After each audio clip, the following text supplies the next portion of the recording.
No matter where you are today in your business and in your life, you're just one funnel away. I'm going to be going through a couple different things as I go through this. First, I want to talk about some funnel strategy because I want to make sure that everyone understands the core basics. A lot of people who come to ClickFunnels or start businesses, they know traditional stuff, but then they hear about funnels, they start understanding it, and they're not really sure, like, well, why do I need a funnel? Or how does this work for me? And what's the difference between a funnel and a website? And I want to go through the strategy here first, because if you understand the strategy, then all the pieces, all of the stuff that comes with the cookbook and which funnels and when we use each funnels, all that stuff will make perfect sense as we get to it. So that is kind of the game plan. So the first thing I want to talk about here is what is an actual funnel, right? That's probably the question that I've gotten the most in the last 3 or so years since we launched ClickFunnels. Like, well, what is a funnel? Do I need one? And sometimes the easiest way to explain what a funnel is kind of talking about what it's not. Because what people think it is a lot of times is, oh, it's a website. And so I took a picture here of what a traditional website probably looks like. And most business owners, this is what we know, right? This is what people have been doing forever. It makes me laugh if you look back 15 years ago when I started this business, when I was 3, back then everyone I remember was getting on, like the internet was coming around, everyone's like, do I need a website? And it's funny looking back now because everyone's like, well, of course you need a website. That's how people buy stuff nowadays. Back then it was a new thing, and that's kind of where the future's going. Everyone's asking, do I need a funnel? I don't understand. Like, why do I need this? But in the future, it'll only be funnels. Like, that's what I want people to understand. Like, this is a dead model. And if it's not dead, it's dying in almost every market. So this is what a traditional website looks like, right? A designer designs it, it's beautiful, it looks awesome. You put it out there, and it looks awesome, and then you send people to it, and what happens? You buy ads on Facebook, on YouTube, on Google. They come to this page, they see your logo, they see your banner, they see your little slider bar, they see all your flashing images and all the cool stuff the designer put in there. But it literally is like slamming a whole bunch of people into a brick wall. Like, boom, they come here and nothing happens. If you look at a traditional website, most websites that people have me review have anywhere from like 30 to 100 different call to actions on the page. You come and there's a menu, and the menu's got a sub-menu, and that menu's got another menu, and then you got 40 different things on the page, and it's just like, you're literally taking someone and shoving him to this thing and like, hey, make as many choices as you want, and hopefully you'll give me money at the end. Okay, there's a phrase in marketing that says a confused mind will always say no. And so this is confusing. It's literally taking all your customers and slamming them to a brick wall.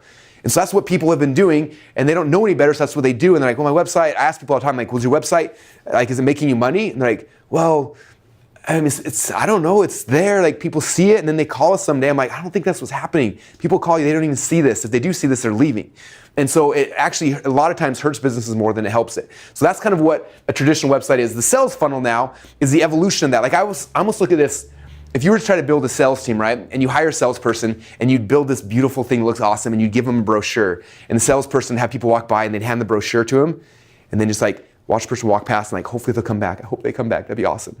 And the next person comes and they hand them a brochure. And that's how a lot of people are doing their online sales, right? Salesperson's handing out brochures, praying they come back. Now, if I had a salesperson who handed out brochures and prayed they'd come back, I would fire him, right? It's like the worst sales model ever. So sales funnels work more traditionally like an actual human. Like, it's the way that people want to interact and experience with you and your company. So a sales funnel takes people through a process, right? So I drive ads, and instead of slamming them into a brick wall, I take them to a page that has something, some kind of lead capture. We'll talk about these are the different types of pages we'll go into deeper here in a minute. But we take them through and we capture the lead, right? Just like if someone was to walk in my store and I was a salesperson and I greeted them, I would take them like, hey, welcome to our store, and I would capture them as the lead. And then I would find out, like, what do they actually want? And I'd talk to them, I figure out what they want, then I go, oh cool, well, in my store, this is what you need to buy, and I take them to that thing. And then I'm like, well, what else are you trying to do? Like, oh, you're trying to make a cake? Well, you also need this and this, and I would make the most perfect buying experience for them possible as I took them through the store and eventually up to the checkout stand where they bought the product or the service. And if you do it right, a good salesperson makes the experience a million times better than slamming someone into a brick wall. Okay, like it's hard to beat a brick wall experience, but that's kind of what you do. And so that's kind of what a sales funnel is from a hierarchy standpoint. Now there's a lot that goes into that. I'm going to kind of go through it, but that's kind of the difference between a website and an actual funnel. Okay? All right, now next thing I want you to understand, this comes back to the strategy of like some of the core things, like most people that are in business don't understand these things. If they understood them, then all these funnel things start making a ton of sense. So when I got started in my business, one of my first mentors was a guy named Dan Kennedy. And he said something that was huge to me. He said, whoever can spend the most money to acquire a customer wins. And honestly, at first I didn't really know what he meant, but he kept saying like, whoever can spend the most money to acquire a customer wins.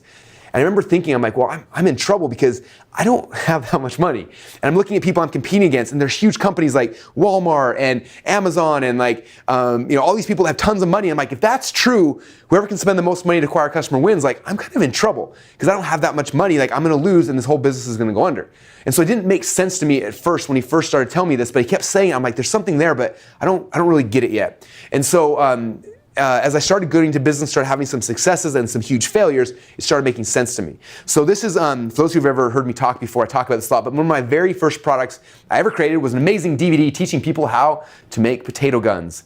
It was funny, I actually found the original footage from the very first time we shot the potato gun we made just the other day, like on an old like tiny camera thing. So I was watching with my wife the other day, which was really fun. But this was my first thing. I'm from Boise, Idaho, and as everyone here noticed, we have potatoes everywhere on the ground. And so for fun, we don't really, but so for fun, we shoot potatoes here in Idaho, right? So anyway, as I was learning internet marketing, I remember I made a potato gun one weekend, and I did all the research online. I found the plans and all this sorts of stuff like that. And I was like, I wonder if anyone else is searching for information on potato guns. Found out they were. So my buddy and I, this is Nate Plone right here. So Nate and I went to Home Depot with a handy cam, and we filmed the whole DVD teaching people how to make potato guns, put it up online, and I started to sell my potato gun, my first like little information product. And the way it worked back then, it was really fun. Everything we did were Google ads. So I go to Google and I buy an ad, and I'd send it to buy my potato gun DVD, which is $37, okay? Now on average, I was spending about $10 a day in ads, and for that $10 a day, I'd average about one sell a day. Now, as a college kid, this is my graduation picture. Yay! That was a lot of money. $27 a day profit for a kid like me was like, I was the richest kid in school, right? And it was like an ATM machine. I put $10 in ads to Google, and then someone would buy a thing for $37. I get 27. I'm like, huh. And I kept having this little thing happening. And it was like the coolest thing in the world. I thought I was like on top of the world. I remember this is about the time that all like the .com things were happening. I was like, oh my gosh, like I figured it out. I'm a genius. And then something really sad happened. Google shifted their algorithm. The .com bubble popped for me. Now I know that for me it was a big tragedy, but I'm sure it was worse for other people. But I didn't really know what happened. All I know is that one day I was sending the exact same amount of clicks over to my little website here, but the cost went from $10 a day to $50 a day overnight, like boom. And I was like, what just happened? And I'd still make the same one sell a day, but I spent $50. I'd make $37. I was losing $13 a day. And after about 4 or 5 days of this, my beautiful wife was like, you can't do this very much longer. Your business is bad. And I was like, oh yeah, it is really bad. Like all these, like, yeah, it doesn't last very long, right? And so this time was a really sad time. We actually had to credit up all of our credit cards. This is a real picture of us cutting up credit cards. This is my beautiful wife crying. This is her failed husband being like, my business failed. I got to go back to school and figure out like what I'm going to do with my life, which was really depressing because I thought like I'd figured it out, right? And so that was what was happening. And I had a couple websites like that were making me money, and then they all just overnight were gone. And I was like, great, I missed it. I got to figure out how to start making money again. And then a little while later, one of my friends came up to me, and he had a similar business to mine. He had a bunch of little DVDs and things he was selling. He's like, Russell, I figured it out. I'm like, what do you mean? He's like, check this out. He's like, I started adding, I remember he called them OTOs. I was like, what's an OTO? And he said, it's like an upsell. OTO stands for one-time offer. So somebody bought my thing, and I was like, hey, I have a special one-time offer for you right now where you can get something else. I was like, okay, is that, like, how does that turn in, like, how does that make you money? And he was like, well, it's like McDonald's. And he explained to me, I didn't know this at the time, but McDonald's actually, I don't know the exact numbers off the top of my head, but they spend like $2 or $3 to get somebody to come into the drive-thru. Now, if you buy a hamburger, it's like $1.50. So they actually lose money if you just come to the drive-thru and buy a hamburger. But then after they buy a hamburger, they're like, hey, do you want fries and Coke with that? And like, oh, sure. Now, fries cost them nothing. Okay, we got potatoes laying everywhere out here, like I told you, right? They just grab it, chop it up, they got fries. And Coke's like it's so cheap, but they charge like $2 or $3 for that. And like the majority of people take the fries and the Coke, and all of a sudden they're profitable. Like the upsells is what makes McDonald's profitable. That's how they became McDonald's. They understand that whoever can spend the most money to acquire a customer wins. Like they understood that, then I didn't. And my friend understood. He added these upsells, and he said, right now, he said for every one of his DVDs he had a bigger product. He said that about 20 to 30% of the people who bought the first thing started buying the next thing. And I was like, that's cool, but how would that work for my potato gun thing? Like, all I got's a potato gun DVD. I don't have any upsells. He's like, we need to find out, like, create something. I was like, okay, what should I do? And he was like, well, do you know how to, like what do people want? Like, what's the biggest concern? And as you'll find out, this whole thing with business is all about like figuring out what people want. And I'm like, well, the biggest pain is they buy the DVD, but then they got to go to Home Depot and buy the pipes and cut the pipes, and like there's a lot of like annoying stuff that goes with it. In fact, most of the refunds we get, people are like, I don't have the time to go buy all the pipes. Give me my $37 back. And so I was like, if I could find someone who could make a potato gun kit and send it to him, that would take all my problems away. And so I did some research online. I found a guy in northern Idaho who actually makes potato gun kits. I kid you not, it's a real thing. And I contacted him, like, do you wholesale like your potato gun kits? He's like, I've never had someone ask me that before. I'm like, I'm sure you haven't. I want to sell these on my website. And he's like, sure, whatever. So we figured out a deal. We started selling these potato gun kits as my upsell. So I set the whole thing up, got it ready, got it live, and I turned the ads back on in Google to see what was going to happen. And this is kind of what the page looked like. So it went from just a static web page that someone bought, and then we upsold the potato gun kit. And that's how we transitioned from a website into a funnel. Now here's the math behind it. What happened, I went back to Google, flipped the switch back on, turned ads on, and they still kept charging me $50 a day. Those rich punks, they are not nice to little broke people like me. Like, they don't care, they just want our money, right? So taking all my money, $50 a day, I still on average made one sale a day, but what was cool is that 1 out of 3 people bought the $197 upsell. So not everybody, but 1 out of 3. So you do the math on that, this is my mathematical abilities. 3 divided by 197 is 65. So for every DVD I sold, I averaged an extra $65 in profit, which is pretty cool. So total, each day I was averaging about $102 in sales. So I was spending $50 and I was making $102. Now that starts turning back into a business, okay? If you look at the math, they'd buy this, 1/3 would buy this, and I was averaging net profit in my pocket as a college kid, $52 per day. And I was like, oh my gosh, this is the key. Like this is everything. And what I found from this experience is that funnels actually made me money and websites made me broke. And I was like, this is the future. Now this is like 15 years ago. I was like, oh my gosh, like I figured out something nobody knows about. And there were a group of people like me who were just obsessed with it. And literally I went and I started launching funnels in all sorts of businesses. We were in the dating market, diabetes market, weight loss, couponing, like on, all these different businesses, because I figured like that was the trick. Because I could spend more, just like we talked about before, I could spend more than anybody else. I could go in these markets and compete. In fact, here it is right here. Whoever can spend the most money to acquire a customer wins. I was able to spend more because I had an upsell. As soon as that happened, I could turn my ads back on. I could outspend every single person out there. Okay? If you look at our company, ClickFunnels, the reason why we have grown as fast as we have, is because I can literally outspend everyone right now. Okay? I can spend more than anybody else. Right now, this book that we sell, okay, the Expert Secrets book, I think on average right now we average $36 in the upsell downsells from every single person who buys that book. Okay, this is why this is important. I can spend up to $36 to sell my book and still break even. Now, every other business author I'm competing against, okay, they're selling their book for $9.95 on Amazon Kindle, or maybe $19.95 to get the book shipped out to them. The most they can spend is $20 to break even, and they still got to pay Kindle and Amazon, all these other things, right? So I can spend twice as much to sell every one of my books as all these guys. So I can sell way more books than everybody else, right? We had a really cool experience the other day. Since ClickFunnels has been growing, we've had a whole bunch of people, venture capitalists and equity people, and people who have money who want to come and they want to acquire ClickFunnels. And we always kind of laugh at them because that's not part of our business plan. We like controlling the company, but we always humor them because it's fun to hear their story and what they want and things like that. And Dave and I actually had a chance to go to dinner with one of them, and we're sitting down and he's going through everything, and he's looking at it from his investor lenses, and he said, okay, well, how much does it cost you guys to acquire a customer? Like, how many of you guys watch Shark Tank? It's a question they always ask, like, how much does it cost to acquire a customer? And like 90% of the sharks are like, or the attendees are like, I don't know. They never know, right?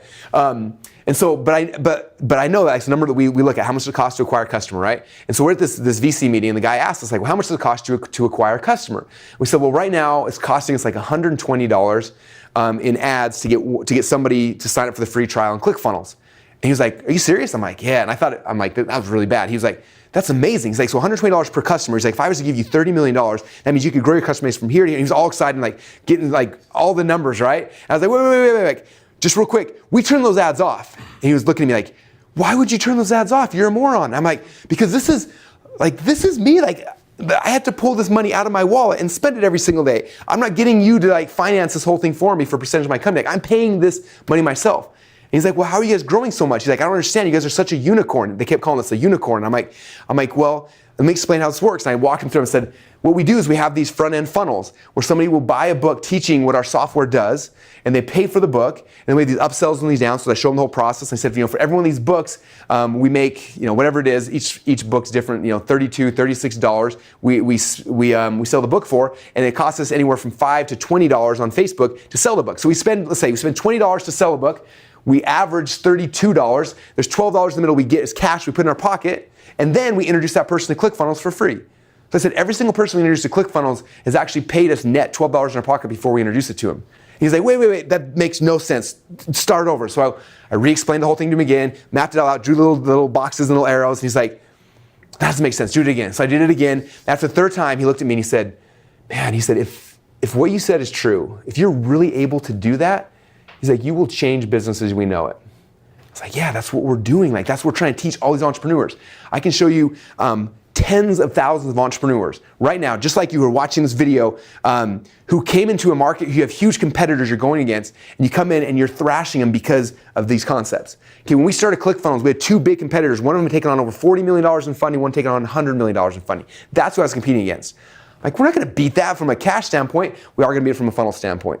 And it blows my mind that no one's seen on their teams have seen this and modeled it. It blows my mind. But that's how we're doing it. Okay? And so that's what I want you guys to understand. That whoever can spend the most money to acquire a customer wins. And when you understand these funnels and how they work, that's the key. That's how you do it. Okay? All right. So I want to share a couple more things with you guys to kind of set this foundation before we dive into the actual Lego blocks here and start building them out. So I want to share with you guys kind of the history of growth hacking, and this ties into funnels, and it makes me laugh. Growth hacking is kind of the big term nowadays. Everyone's like, oh, it's growth hacking. And so I bought a bunch of books on growth hacking, and I started reading these books, and what made me laugh was they're basically just teaching the same internet marketing things we've been doing for the last decade. And now it's like this cool new thing in San Francisco. It's like, we call this growth hacking. Like, oh, we call it internet marketing. We've been doing it for a decade, and it works really, really good. So they're all catching up to us now. You guys, because you're here, are like a decade ahead of everyone over in Silicon Valley, so congratulations. So I want to give you a history lesson, what's been happening over the last decade, so you guys all see how it works, okay? So this is what I'm going to show you guys. So this is how businesses were created. This is about the same time my potato gun stuff was happening. This is one of my friends, Evan Pagan. He had a company called Double Your Dating. Some of you guys may have heard of Double Your Dating. Became one of the I think it was the biggest dating company, dating information products, and then he eventually sold the company. But if you looked at the way the business worked, is he had a big, huge, long sales letter, and he drove traffic to that sales letter.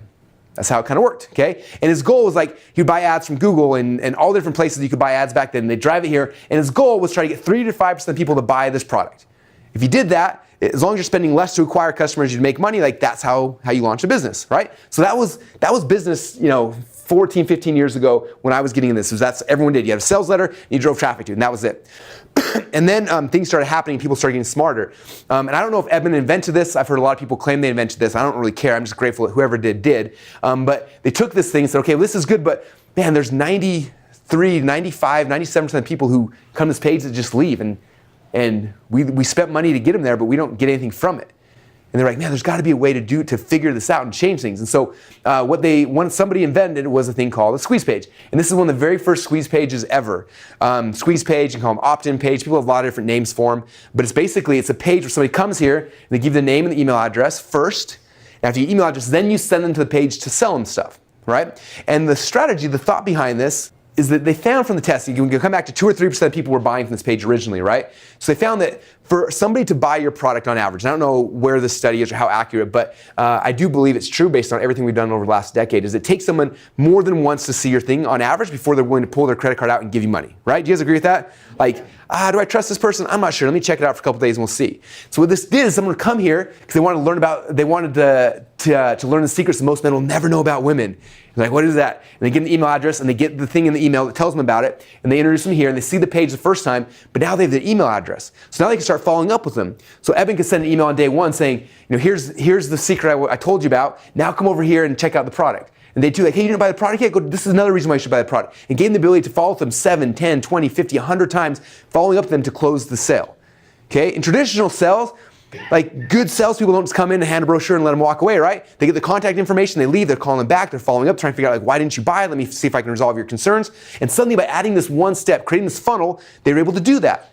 Okay? Because there's no physical salesperson here on the page answering every single question. So say, So people can figure out like what are our top 10 concerns, why people aren't buying, and then one email can be like, here's concern number 1. Is this your concern? Let me explain it. And then go back here and buy this thing. And suddenly you're able to take your conversions from 2 or 3 or 4% conversion rate, and over a period of 7, 10, 20, 30 days, get that to 5%, 10%, 15%. And suddenly every single penny you were spending on ads just became worth 3, 5, 10 times as much. And that's how funnels started evolving, right? And then after this happened, then the next phase was coming back in and adding upsells like we talked about earlier with potato gun stuff. And the goal of this was to increase the average cart value. Now there's a couple mathematical terms we're going to focus on.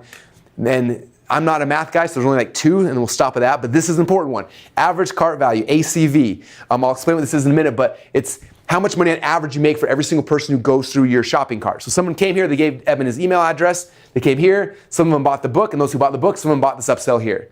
And that was his funnel. Built a $20 million company off the back of that. Okay, huge.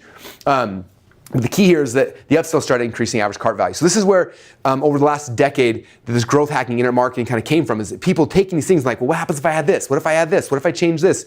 And based on those, all sorts of types of funnels have kind of come out of the back of it. And so a lot of times nowadays we get here and it's so complex because you're like, well, I understand this, but I'm a dentist. Should I do that? Like, or I'm a network marketer. Should I do this? And so like, there's all this confusion because there's so many ways to do funnels. And so my goal with this is to really break it down so you guys see like, oh, this is how the pieces all fit together, and give you guys the tools you need to be able to create funnels really, really simply and really easy, okay? So average cart value, and come back to this again. So average cart value is how much money you make on average when somebody goes through this process immediately, like point of sale, okay? So I'm at the grocery store, I bought some cookies, and I go out, and then I go to the checkout sign, and I see there's gum I buy, maybe there's a Twix, and I grab the magazine, like all that stuff's like happening in the cart, right? And so the same thing here is like they buy the book, they buy the upsell, they buy the downsell. This all happens within like a 3 to 5 minute period of time. And I'm trying to say, like, on average, for every single person who buys this, how much am I making on average? Because obviously maybe 20% buy this, maybe 10% buy this. If I do the math, what's the average? Okay, so that's what I'm trying to figure out. So for example, this one right here, I think it's been a while since I've looked. I think the .com Secrets book was around $32, maybe $30, whatever it was. It was our average cart value. So every book we sold, we averaged about $30, let's say. Okay. So then the next thing you look at is where are you buying ads from? So let's just say Facebook, for example, you're buying ads from there. The second math term, again, there's only 2. The second one is called CPA, cost per acquisition. All it means is how much money do I got to give Mark Zuckerberg to sell one of my things right here? Okay. That's it. So that's as mathematical as you guys got to be funnel builders. Okay. So what's my average? How much do I make when everyone buys this? How much do I give Zuckerberg to get one customer? And then my goal is as long as I'm paying Zuckerberg less than I'm making or making more over here, then the metrics work, right? So for example, in ours, in this case, we make $30 per book over here. Maybe we spend $12 to sell books. We sell 12, we make $32. The rest of it goes in my pocket. Boom, and I got a customer. Okay, so the goal with all these funnels is create something where you put $1 in advertising in and you get $2 back out. That's the goal.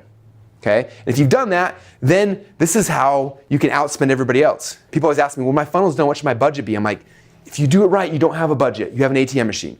You're just dumping cash in and you put $1 and you get $2 back out. I had someone in my office the other day who worked with someone on a project. They wrote a $1.5 million check to this person ahead of time for the marketing budget. The person took that money and lit it on fire. Not literally, but pretty close. It was gone. He came to us and he's like, what should we do? And I was like, well, first thing is don't spend $1.5 million. Set up your funnel, spend $100 with Zuckerberg and see if it works. If you get at least $100 back, it's a good sign. You should keep working on this funnel, make it better. If you get 0 back, stop the ads. Don't keep burning money. But if you put $1 in, you get $2 back out. You put $1 in, you get $6 back out. Just dump some more money in. Okay? We never spend money unless it's profitable. Like that's the rule. That's the goal with all these funnel things. Okay? So that's a big piece for everyone to understand. All right. So that's the mathematic terms. Cost per acquisition, average cart value. Now you got that, you're a mathematical funnel ninja wizard. That's all you need to know. All right, next I'm going to talk about, this came from actually my .com Secrets book, for those who have had a chance to read it. I talked a lot about like funnel strategy, and so I wanted to go a little more in here as well because this will help you to understand how all these pieces here, as we start going into how they kind of fit in together. Okay, a lot of times we think of a funnel like, oh, I need a book funnel, I need a webinar funnel. It's like, kind of like it's bigger than that when you understand the strategy, right? So if you look at this, there's 7 phases of a funnel. Okay? The first phase starts over here, and this is called the traffic temperature. Where are you getting traffic from? This is what a lot of people make mistakes, is that they'll take their existing customers who love them, and they'll sell something like, sweet, my customers love it, I made a ton of money, and then they'll go on Facebook or they'll go to Google and they'll dump in like $1,000 in advertising and it burns up instantly, they don't make a single sale. And they're like, why didn't this work? It doesn't make any sense. It's like, well, your warm audience, they love you. like you don't have to do that much. If you just tell them like, hey, I got a cool product, they're probably gonna give you money. That's for your hot audience. Your warm audience can be harder and colder. So you have to speak to people differently depending on who they are. This is a graph to kind of illustrate that. If you look at this, like the hot traffic, these are people who know who you are. They're very aware of who you are, what your products are, and they love you. And because of that, they're probably gonna buy your stuff. These are the easiest people to sell. The warm market, these are people who are in your industry, but they don't know you yet, right? Like this, I always look at Facebook ads kind of here in the middle. They're warm traffic, right?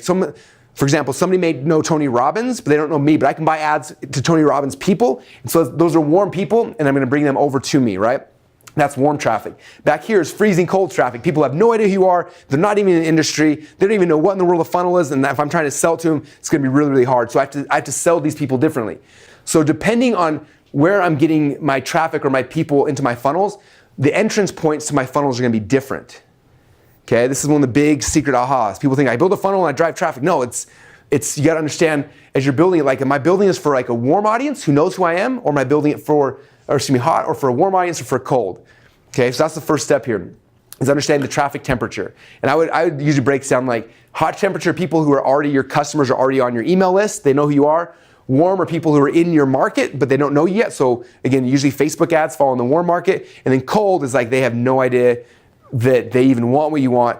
For most people, I say don't even try to get to cold. It's a lot harder, but we'll talk about that another day. So that's the first phase, okay? Now after the first phase, then the next thing is what we call our, phase number 2 is our pre-frame bridge, okay? And so this is before somebody even gets into our funnel, the frame, like what I take them through before they get to my page will change the buying experience. For example, let's say you were on a website and you saw an article that said Russell Brunson is a scam artist. I bought his ClickFunnels thing and I tried to use it and it didn't work. In fact, every time people put money in, it actually took money from me, and like I lost all my money, and he's horrible, but he's got a new product coming out. You should click here to check it out, but I wouldn't trust him because I don't.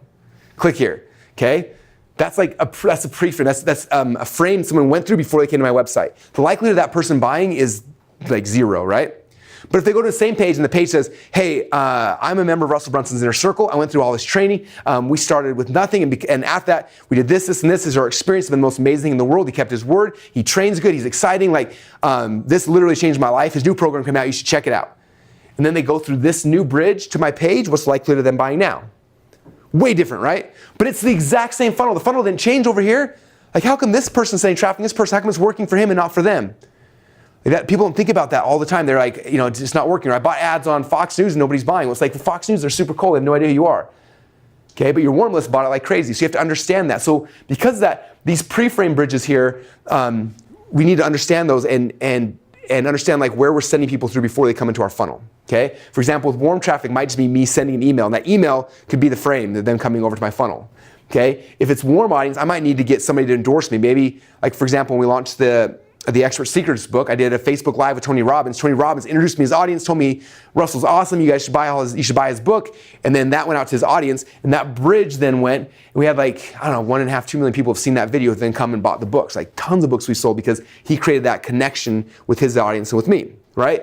And then cold is the next phase, but it's all about like what's the bridge you're going to go through. And as we go through this, these are some of my favorite types of bridges. So we'll get into this in a minute, but these are different types of pre-frame bridges that I would take somebody through. Okay. All right. After that, so we take someone through this pre-frame bridge. Now the next phase is all this traffic's coming to me. They're hitting a page, and the first thing that I like to do, I want to figure out of all these people who are coming here, who is willing to trade their email address in exchange for information. Okay, I want to qualify my subscribers, because some people are never going to give you the email address. Like, no, I'm not going to do that. And the interesting thing is, most of those people who won't give you the email probably won't buy from you either. Okay, so it's important to understand. So the first phase here is like, of all these people coming here, let me find out who's willing to trade their email address in exchange for something. So I'm going to have some kind of page there to get their email address. Okay, these are these pages right here. And we're going to talk about these and the strategy behind them. That's the next step, is qualifying our subscribers. Okay, now after I've qualified my subscribers, my next step is I want to find out of all the people that are coming here, and get this kind of a funnel, because we have a bunch of people click, smaller people hit here, like this thing gets smaller, like a funnel as it goes through, right? The next thing I want to figure out, like, of all the people who are coming to my page now, who is actually willing to buy something?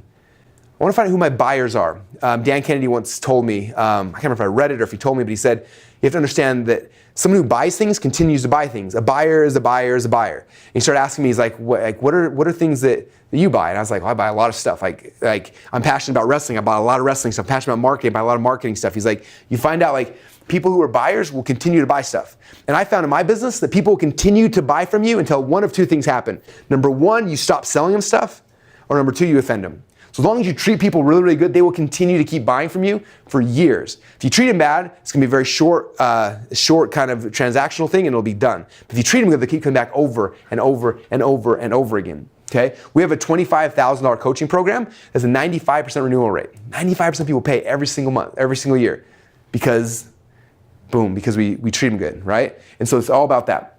So I'm trying to qualify my buyer. So I like to sell them something usually on the lower end. So that comes right here. These are like some of the pages where we'll sell a product or a service, right, on the lower side. So I might sell a free book. I might get them on a webinar where I sell them something. There's different ways to do it, but I'm going to do this step to try to qualify my buyers.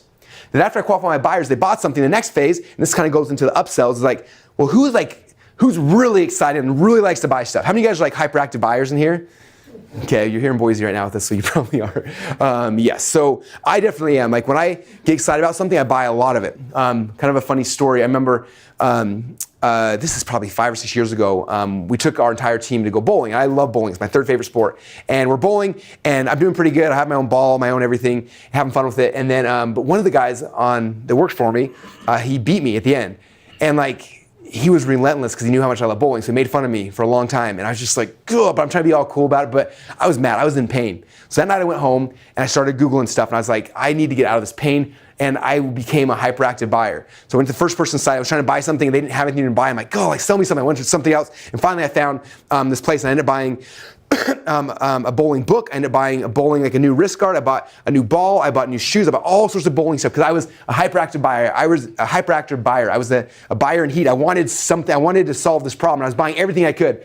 And for a little while there, like when people get excited about a topic, they're in heat. Like they're excited at that time, and they may cool off later. For example, by the time all the bowling stuff showed up, I never actually went bowling again with that guy, even though I wanted to beat him so bad. In fact, I don't think I've ever bowled with most of that stuff. So I forgot about it, but during that period of time, like I was excited. And so for me, like when someone's buying something, that's why we have upsells and downsells right there, because it's like there's some people who want to buy more. And if you don't, like the first bowling guy sold me a book and that was it. And I had to go find somebody else to buy the ball and somebody else to buy the shoes. So I was giving my money to somebody, okay? And he was doing me a huge disservice. It was a huge pain for me to go find things from all these other people where he could have just had it all for me. And if he'd have made the experience awesome, or bought the book and it's like, hey man, you got this book, this is my favorite ball, do you want it? I'm like, yeah. Saves me so much time from research and all that kind of stuff. I could have bought the ball, I could have had the shoes. Like I would have made him a whole bunch more money, and it would have served me better as a customer. Okay, so I'm finding who my hyperactive buyers are. I serve them at the highest level. They're able to get exactly what they want, and then from there, this is kind of where the first funnel ends. Right? So the funnel ends, and then as we'll talk about here in a couple hours, we're going to get into funnel stacking. The next phase of the funnel is like, okay, what are the next funnels we take them through so we can age and ascend the relationship? Okay. People that join my $25,000 program typically don't just sign up day one and they get into it. Usually they buy a book from me, and if they get good value, they're like, what's the next thing he has? Oh, he's got an event over here. And they buy that, and they will see if they receive value at every single interaction with me. If they do, they'll keep ascending up. So I have different funnels in place, different things we'll talk about to help take that experience and keep ascending it, so I can serve them at a higher level, I can make more money from them, and it makes just a better experience for everybody. And then the last phase here is like taking people offline, like changing the selling environment. And that's kind of, we won't spend too much time in there, but there's other funnels you can take people offline, and that's kind of the last phase here. So those are the 7 phases of the funnel that I want you guys to understand, because all these things fit somewhere in that process, right? Figuring out the traffic, figuring out the pre-frame bridges, the opt-in pages, the sales pages, the upsells you're going to be doing, the other funnels and things like that as you're kind of going through this process.